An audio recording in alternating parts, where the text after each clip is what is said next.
નમસ્કાર, સ્વાગત છે તમારું પોસ્ટલ એક્ઝામ કીમાં. આજે આપણે duties of letter box peon ની જે ફરજો છે એના વિશે વાત કરીશું. આ આપણું ચેપ્ટર 9 છે. તો શરૂ કરીએ.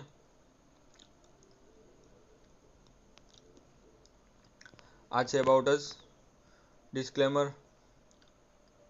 ચલો શરૂ કરીએ. Letter box attendant. ચલો પહેલાં તો એક સમજીએ કે લેટર બોક્સ શું છે. જ્યાં પણ આપણે પત્રો માટેનું જે બોક્સ છે એમાં આપણે પત્રો નાખીએ છીએ એ છે આપણું લેટર બોક્સ. તમે એમટીએસની એક્ઝામ આપો છો એનો મતલબ એવો થયો કે તમારે મિનિમમ 2 વર્ષની સર્વિસ થઈ હશે અને તમે લેટર બોક્સ જોયું નહીં હોય એવું તો બની શકે નહીં. તો એ અર્થે આપણે અહીં લેટર બોક્સને બતાવીશું નહીં. તમે જોયું છે બરાબર. તો જે લેટર બોક્સમાંથી પત્રો લેવામાં આવે છે, પાછા લઈ અને ડિલિવરી માટે મોકલવામાં આવે છે, ક્લિયર કરવામાં આવે છે, એના વિશે અહીં ચર્ચા કરીશું. કેવી રીતે પત્રો ક્લિયર કરવામાં આવે છે, કોની પાસે ચાવી રાખવાની હોય છે, બરાબર. તો આ અનુસંધાને આપણે કઈ કઈ ડ્યુટી છે એની પણ ચર્ચા કરીશું. તો શરૂ કરીએ ફરીથી. લેટર બોક્સ અટેન્ડન્ટને તેના બીટમાંના લેટર બોક્સને કયા કલાકે ક્લિયર કરવામાં આવે છે, કયા કલાકે ટપાલો મોકલવામાં આવે છે અને પોસ્ટ ઓફિસમાં પહોંચાડવામાં આવે છે તે જાણવું જરૂરી છે. મતલબ જે લેટર બોક્સ છે ટપાલું નાખવા માટેનું, તો એ કયા સમયે ખોલવાનું હોય છે, એમાં ટાઈમ લખ્યો હોય છે, બરાબર. ક્યારે ટપાલું લેવામાં આવે છે અને ક્યારે ટપાલું મોકલવામાં આવે છે, ડિસ્પેચ કરવામાં આવે છે, એ જાણવું જરૂરી છે, બરાબર. તો જ એ પ્રોપર કામ થતું હોય છે. ધારો કે ટપાલ ડિસ્પેચનો સમય 4:30નો હોય અને તમે ડિસ્પેચ થયા પછી લેટર બોક્સને ક્લિયર કરો તો એ ટપાલો મેલ્સ એક દિવસ પડી રહેશે. ઓકે. આથી એવું ન કરતાં મોટા ભાગે સમય એવો હોય છે કે ડિસ્પેચ થાય 4:30ની આસપાસ કે પછી અલગ અલગ સમયે, તો એ સમય પહેલાં એને ક્લિયર બોક્સ કરી નાખવામાં આવે છે, બરાબર. લેટર બોક્સ મોટા ભાગે અહીં પ્યુન શબ્દ વાપર્યો છે. ઓલ્ડ પીઓ ગાઈડ 1 છે. તો અત્યારે એની જગ્યાએ મતલબ એમટીએસ કે જીડીએસ, જો નાની એસો હોય તો એમાં જીડીએસ કામ કરતા હોય છે, તો એ લોકો ખોલતા હોય છે. બાકી એમટીએસ એના માટે જવાબદાર છે. ચલો, તેમની ફરજ એ છે કે તેઓ લેટર બોક્સને સમયસર ક્લિયર કરે, મતલબ ટાઈમ બાઉન્ડમાં એને ક્લિયર કરવું જોઈએ અને પોસ્ટ માસ્ટરને અવલોકન કરીને જાણ કરવી જોઈએ. કઈ બાબતોની? તો કે લેટર બોક્સને કંઈ નુકસાન નથી થયું ને, બરાબર ને, કે તૂટી ગયેલું હોય, તાળું તૂટી ગયું હોય, ઓકે, કોઈ પ્રશ્ન ઉપસ્થિત થયો હોય, તો આ પ્રકારે એની જાણ પોસ્ટ માસ્ટર સાહેબને કરવાની હોય છે. આ ટોપિક ખૂબ અગત્યનો છે. એકદમ ચેપ્ટર નાનું છે અને 1 થી 2 પ્રશ્નો પૂછી શકાતા હોય છે. કેમ કે એક ચેપ્ટર આખું આપ્યું છે તો એક ચેપ્ટરમાંથી એક પ્રશ્ન પૂછે તો અહીં તમે આ એક પ્રશ્ન માટે અહીં આને પૂરેપૂરું ધ્યાનથી વાંચી શકો, સમજી શકો, બરાબર. આગળ વધીએ હવે. ત્યારબાદ કઈ ડ્યુટીઓ આવે છે, ડ્યુટી કઈ કરવાની હોય છે, ડ્યુટીઝ. તો કે clearance of outside letter box. Okay, બહારના જે લેટર બોક્સ છે એને ક્લિયર કરવાના હોય છે. જ્યારે લેટર બોક્સ અટેન્ડન્ટ બોક્સ ખાલી કરવાના જવાના હોય ત્યારે પોસ્ટ માસ્ટર અથવા જવાબદાર પીએ સહાયકે લેટર બોક્સની ચાવીઓ બદલી શકાય તેવી કલાક પ્લેટ આપવી જોઈએ. જ્યારે આ પ્લેટો સાથે લેટર બોક્સ આપવામાં આવેલ હોય ત્યારે મતલબ એક વસ્તુ સમજી શકાય કે પહેલાંના વખતમાં કેવું હતું કે સમય આપ્યો હોય કે સપોઝ કે તમે સવારે 10 વાગે લેટર બોક્સ ક્લિયર કર્યું તો એમાં જે ટાઈમ લખેલો જે પ્લેટ છે એ હટાવી લેવામાં આવે, પછી નવી પ્લેટ એમાં ઉમેરવામાં આવે કે હવે પછી લેટર બોક્સ 9 વાગે ખોલવામાં આવશે. 9 વાગે મતલબ ખોલી, હવે પછીની 4:30 ખોલવામાં આવશે કે 3:30 ખોલવામાં આવશે. આવી રીતે એની સાથે પ્લેટો રહેતી હતી. પરંતુ હવે તો ડાયરેક્ટલી એમાં સમય જ લખ્યો હોય છે. જ્યારે પોસ્ટ બોક્સ ખોલવાનું હોય એ પ્લેટની જવાબદારી રહેતી નથી. હવે માત્ર લોક હોય, લોક ખોલી અને એમાંથી પત્રો ક્લિયર કરવામાં આવે છે. બરાબર. લેટર બોક્સની ચાવીઓ અને લેટર બોક્સની કલાક પ્લેટ પોસ્ટમાસ્ટર અથવા જવાબદાર પીએ પાસે સુરક્ષિત કસ્ટડીમાં રાખવી જોઈએ. ધારો કે મોટી પોસ્ટ ઓફિસ હોય કે અથવા એમડીજી હોય કે એચઓ હોય, તો એમાં શું હોય, પોસ્ટમાસ્ટર પર્સનલી ધ્યાન ના રાખી શકે, તો એના માટે એક પીએ અલોટ કરેલા હોય છે. તો એની પાસે ચાવી રાખવાની હોય છે અને ક્લિયર કરવાની જવાબદારી એની હોય છે. પરંતુ નાની ઓફિસ કે એવું કશું હોય તો એસપીએમ કે સબ પોસ્ટમાસ્ટર એની ચાવી રાખતા હોય છે. તો પ્રશ્ન અહીંથી બને છે કે લેટર બોક્સની ચાવીઓ અને કલાક પ્લેટ જે સમય બતાવે છે એ પ્લેટ કોની પાસે રાખવાની હોય છે? પોસ્ટમાસ્ટર અથવા તો પોસ્ટમાસ્ટર દ્વારા નિમણૂક મતલબ ફાળવેલા પીએ પોસ્ટલ આસિસ્ટન્ટ પાસે એમની ચાવી સુરક્ષિત કસ્ટડીમાં રાખવાની હોય છે. પ્રશ્ન અહીંથી બને છે. બરાબર. આ પ્રકારનો પ્રશ્ન પૂછી શકાય. ચેપ્ટર એકદમ નાનું છે, તો આમાંથી પ્રશ્ન તમને સરળતાથી મળી શકશે. એકવાર યાદ રાખી લો એટલે એક પ્રશ્ન તમારો પાકો થઈ જશે. લેટર બોક્સના અટેન્ડન્ટને લેટર બોક્સ ક્લિયર કરવાના હેતુથી સિવાય નક્કી કરેલા કલાકો સિવાય ક્યારે ના આપવી જોઈએ. મતલબ ધારો કે પોસ્ટમાસ્ટર પાસે ચાવી છે, તો એ ચાવી પોસ્ટમાસ્ટર પાસે જ રહેશે. પોસ્ટમાસ્ટર કે એસપીએમ સબ પોસ્ટમાસ્ટર ક્યારે આપશે અટેન્ડન્ટને? જ્યારે સમય થયો હોય, તો થોડી વાર હોય કે એટલા સમયમાં પહોંચી શકાશે અને પત્રો ક્લિયર થઈ શકશે, એટલા સમય માટે જ એ રાખવાની જવાબદારી અટેન્ડન્ટને આપવામાં આવે છે. બાકીનો સમય પોસ્ટ માસ્ટર પાસે સબ પોસ્ટ માસ્ટર પાસે રહેશે. ઓકે, આ તમે સમજ્યા હશો. આગળ વધીએ. લેટર બોક્સ પ્યુન જે કાર્યો કરે છે તેમાં નીચે મુજબ અપેક્ષા રાખવામાં આવે છે. મતલબ આવી અપેક્ષાઓ હોય છે. કઈ તો કે નિર્ધારિત સમયે ફાળવેલા વિસ્તારોમાં સ્થાપિત લેટર બોક્સમાંથી પત્રો એકત્ર કરવા અને પોસ્ટ ઓફિસમાં પહોંચાડવા. જ્યાં પોસ્ટ જે તે વિસ્તારમાં કે એરિયામાં લેટર બોક્સ આવેલા છે, તો એ દરેક લેટર બોક્સને ક્લિયર કરવા અને પોસ્ટ ઓફિસ સુધી એ ટપાલો કે મેલ્સ લઈ આવવા. ઓકે, આ એ પહેલું કામ છે. ત્યારબાદ નિયત સમયે લેટર બોક્સ સાફ કરવા.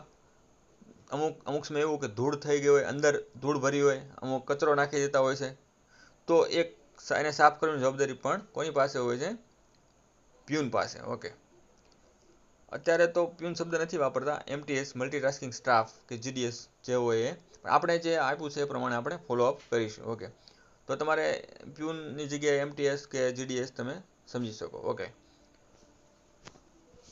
ત્યારબાદ પૂર્વ નિર્ધારિત યોગ્ય સમયગાળે ક્લિયરન્સનો સમય દર્શાવતી પ્લેટો દૂર કરવી. આજે પહેલાં હતું તો શું હોય કે દૂર કરીને નવી પ્લેટ નાખી દેવામાં આવતી હતી. બરાબર, નવી પ્લેટ દર્શાવવી. ઓકે, લેટર બોક્સને તાળું મારવું અને કલાકની પ્લેટ જે અવર પ્લેટ છે અને તાળાઓનું યોગ્ય ફિક્સેશન સુનિશ્ચિત કરવું. મતલબ કે તાળું ખોલવું અને તાળું મારવું. બરાબર, યોગ્ય તાળું લાગ્યું છે કે નહીં, એ પેટી બરાબર બંધ થઈ છે કે નહીં, એ ચેક કરવું પણ એની જવાબદારી રહેશે. તમામ લેટર બોક્સમાંથી પત્રો લેવા અને ટપાલો ધરાવતી બેગ પોસ્ટ ઓફિસમાં પહોંચાડવી. આ ફરીથી આવ્યું કે એક બેગ એની પાસે રાખવાની હોય છે, એમની પાસે હોય છે. એમાંથી અલગ અલગ બોક્સમાંથી એ પત્રો કલેક્ટ કરી એકઠા કરી અને બોક્સમાં નાખશે ને બેગ છે એ પોસ્ટ ઓફિસે જમા કરાવશે. બરાબર. પોસ્ટ ઓફિસમાં ઇનકમિંગ અને આઉટગોઈંગ મેલનું શોર્ટિંગ કરવું. હવે જ્યારે પત્રો અહીંથી લઈ આવે છે ત્યારે પત્રો એને ખોલશે અને પોસ્ટ માસ્ટરની સામે એ ટપાલનું અલગ અલગ પિનકોડ વાઇઝ કે જે તે પ્રમાણે શોર્ટિંગ કરશે. મતલબ બરાબર, એ કામ એમનું છે. પત્રો અને કવરને સ્ટેમ્પિંગ કરવું, એના પર છાપ મારવી. બરાબર, બેગ સીલ કરવી, ત્યારબાદ છાપ મારીને બેગ બાંધવી અને બેગને સીલ કરવાની પણ જવાબદારી એમની છે.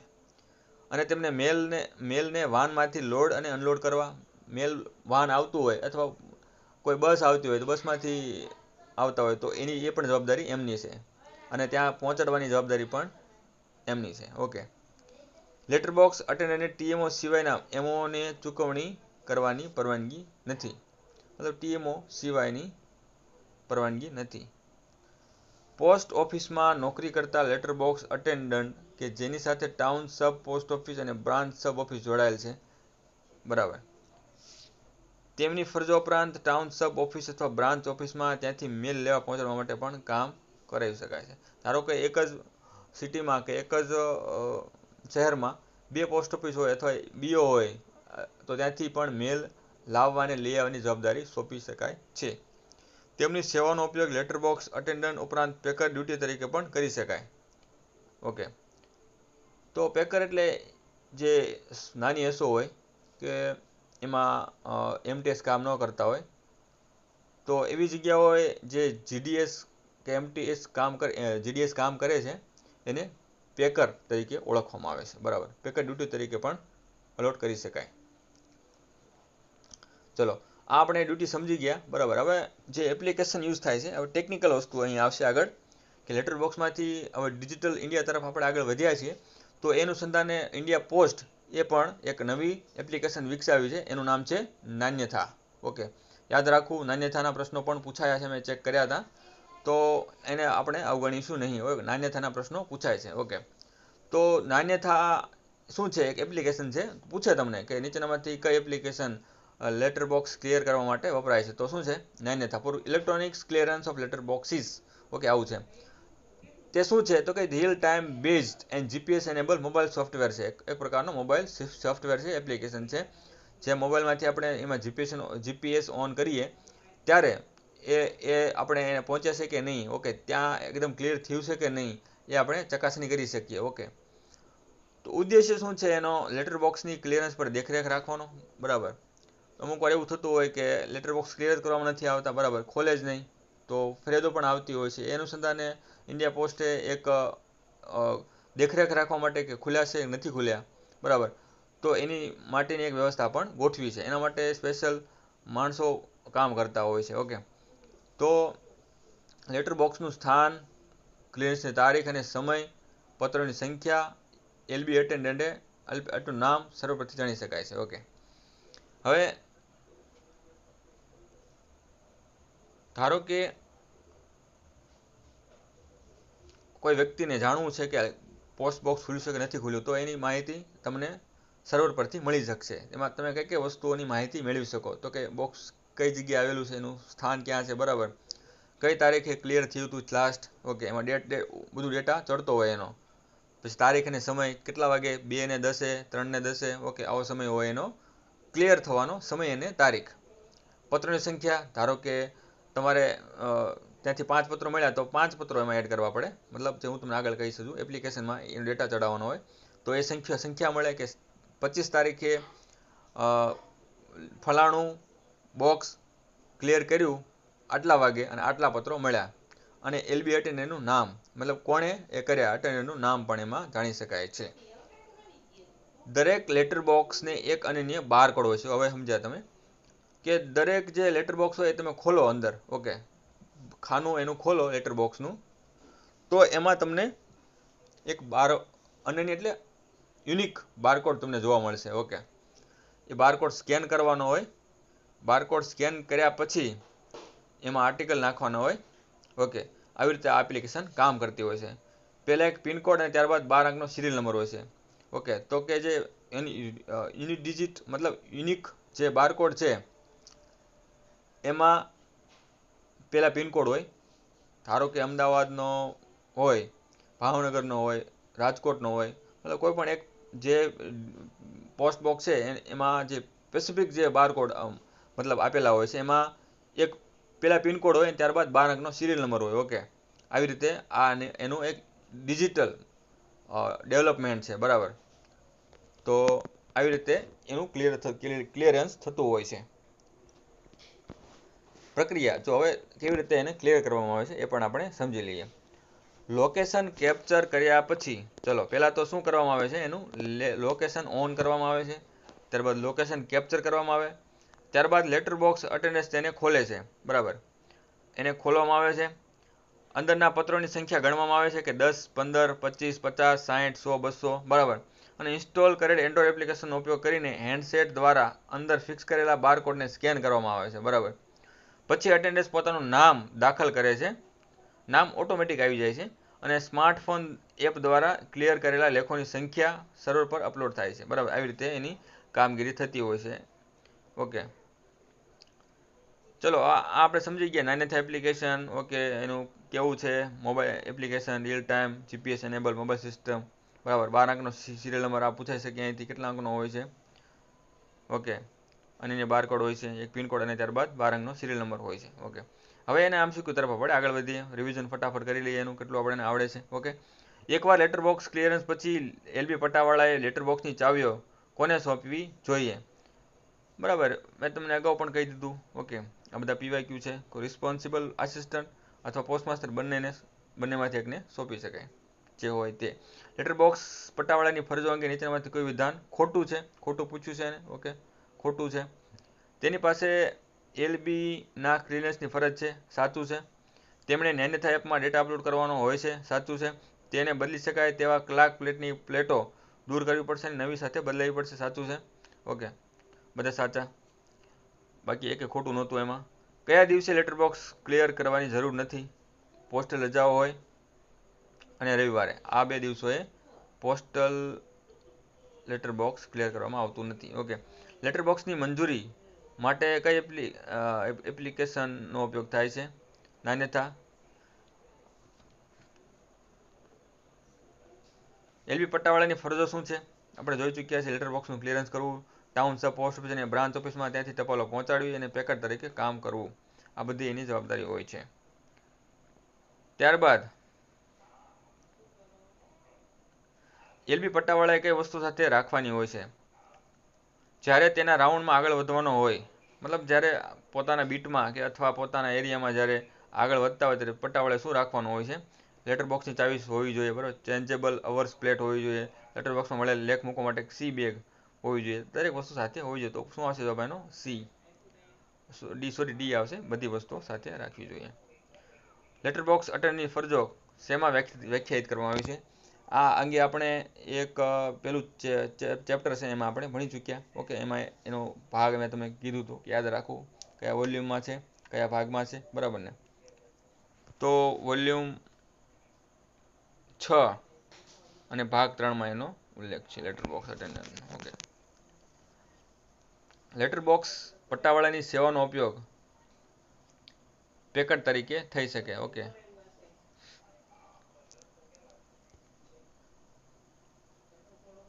નાન્યથા એપ્લિકેશન દ્વારા લેટર બોક્સ ક્લિયરન્સનો સાચો ક્રમ ચિહ્નિત કરો.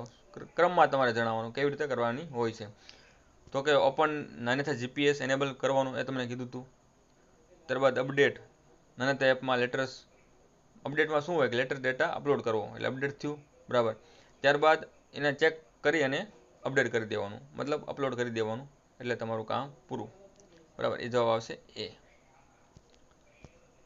ત્યારબાદનો પ્રશ્ન છે લેટર બોક્સમાં કોઈ નુકસાન અથવા કોઈ ખામી હોય તો લેટર બોક્સના પટ્ટાવાળાએ કોને જાણ કરવી જોઈએ? પોસ્ટ માસ્ટર સાહેબને જાણ કરવી જોઈએ, બરાબર.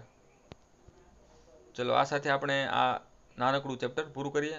IMP ચેપ્ટર છે, 2 થી 3 પ્રશ્નો પૂછી શકાય એવા છે અહીં. તો દરેક પરીક્ષામાં એક ક્વેશ્ચન તો આવે જ છે આનો. ઓકે, નાનું ચેપ્ટર છે, એક ટોપિક અલગથી આપ્યો છે તો એક પ્રશ્ન હશે. Okay, thank you so much for watching this video. મળીએ આપણે નેક્સ્ટ 10મા ચેપ્ટરમાં.